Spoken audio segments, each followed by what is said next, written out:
অপরাজিতা বিলের সমর্থনে বক্তব্য রাখতে গিয়ে বিস্ফোরক মন্তব্য বিধায়ক লাভলি মৈত্রের। রবিবার রাতে সোনারপুরে অপরাজিতা বিলের সমর্থনে ধর্ণা কর্মসূচির আয়োজন করা হয় তৃণমূল কংগ্রেসের পক্ষ থেকে। সেই ধর্ণা কর্মসূচির মঞ্চ থেকে বিস্ফোরক মন্তব্য করেন সোনারপুর দক্ষিণের বিধায়িকা লাভলি মৈত্র। কত বড় মূর্খ!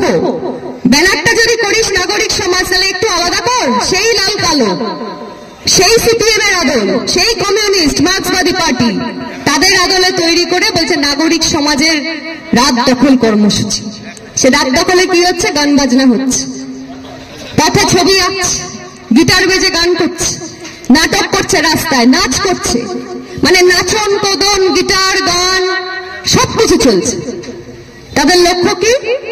তিলোত্তমার নাকি বিচার চাই। তিলোত্তমার বিচার নয়, তিলোত্তমার মা বাবার কষ্ট যন্ত্রণা, তাদের সন্তান হারা শোক, সেটাকে বাজারে বিক্রি করা, রাজনৈতিক মুনাফা তৈরি করা, রাজনৈতিক লাভ, এবং তার সাথে সাথে কি নিজেদের একটু আনন্দ ফুর্তি। এই যে বয়ফ্রেন্ড গার্লফ্রেন্ড বলছে, ঠিকই তো, সারা রাত একসাথে থাকা যাবে, গান বাজনা হবে, কিছু নেশাভান হবে, বিরিয়ানি খাওয়া হবে, ভালোই তো। সারা রাতটা যদি এভাবে কাটে,